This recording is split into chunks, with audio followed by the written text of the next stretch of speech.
So my dear student, हम बात कर रहे हैं ग्रेविटेशनल फील्ड इंटेंसिटी की।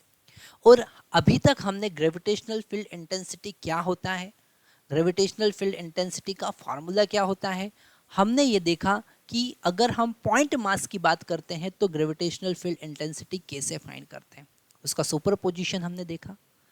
आज हम बात करेंगे gravitational field due to spherical shell. सबसे पहले हमको कॉन्सेप्ट समझना पड़ेगा कि स्फेरिकल शेल और सॉलिड स्फीयर में क्या डिफरेंस होता है। स्फेरिकल शेल सिंपल हम समझ सकते हैं, अंदर से होलो होती है, अंदर कोई मास प्रेजेंट नहीं होता है, पूरा का पूरा मास जो होता है वो सरफेस पर ही डिस्ट्रीब्यूटेड होता है, वो होता है स्फेरिकल शेल। जैसे प्लास्टिक का बॉल हम देख सकते हैं।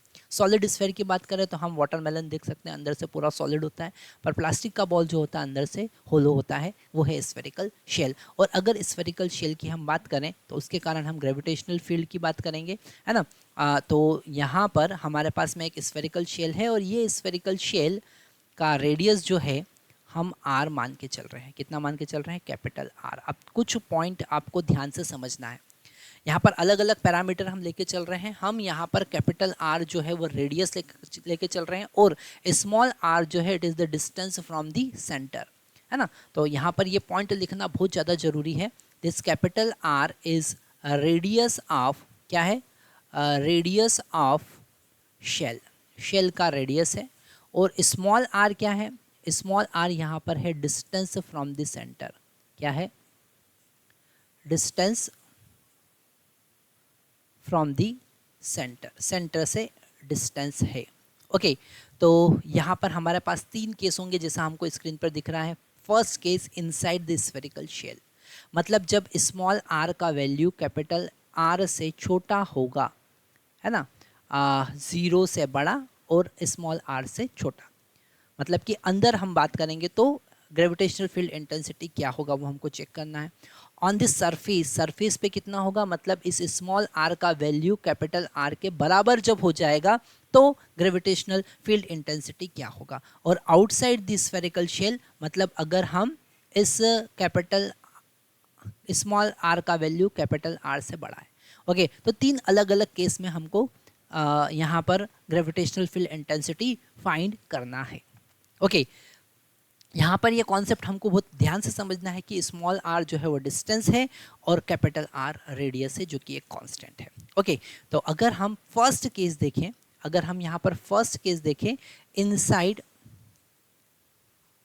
इनसाइड की बात करें तो यहाँ पर आर का वैल्यू कैपिटल आर से छोटा होगा और ग्रेविटेशनल फील्ड इंटेंसिटी आई इनसाइड यहाँ पर कितना होगा? 0 होगा। कितना होगा?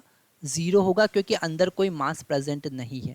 आपको एक बात ध्यान रखना है कि अगर हम यहाँ पर अंदर एक स्फेयर कंसिडर करें, है ना, तो उस स्फेयर का जो मास होगा वही यहाँ पर ग्रेविटेशनल फील्ड इंटेंसिटी क्रिएट करेगा।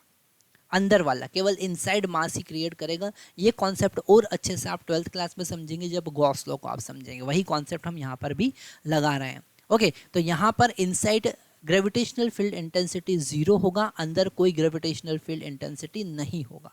सेंटर पर भी ग्रेविटेशनल फील्ड इंटेंसिटी 0 होगा क्योंकि अंदर कोई मास प्रेजेंट नहीं है। ओके, अगर हम सरफेस की बात करें, सेकेंड केस हम देख रहे हैं एट सरफेस, एट सरफेस। अगर हम सरफेस की बात करें तो यहाँ पर सरफेस पर जब हम देखेंगे इनसाइड मास तो वहाँ पर टोटल कैपिटल एम प्रेजेंट होगा, है ना। इस स्फेरिकल शेल का मास हम कैपिटल एम कंसिडर करके चल रहे हैं। तो यहाँ पर जो ग्रेविटेशनल फील्ड इंटेंसिटी सरफेस पर होगी, सरफेस पर होगी वो होगी minus G capital M by R square, और उसकी डायरेक्शन क्या होगी? Radial vector, that is R के इनसाइड होगी। तो माइनस इसलिए बता रहा है, माइनस बता रहा है कि उसका direction inside toward the centre है ना। ये जो आर रेडियल, रेडियल वेक्टर है ना, ये तो इसकी तो ज़रूरत अब नहीं रही तो इसको हम रब कर देते हैं, है ना। तो जो रेडियल वेक्टर है, ये जो रेडियल वेक्टर है इसके अपोजिट डायरेक्शन में ग्रेविटेशनल फील्ड इंटेंसिटी रहेगी। ओके, इसलिए माइनस साइन। और अगर हम आउटसाइड की बात करें, हम बाहर चले जाते हैं सरफेस पर, मतलब R equal to capital R. और अगर हम आउटसाइड की बात करते हैं, थर्ड केस देखते हैं, है ना। थर्ड केस हम यहाँ पर देखें तो थर्ड केस यहाँ पर होगा आउटसाइड। थर्ड केस क्या होगा? आउटसाइड।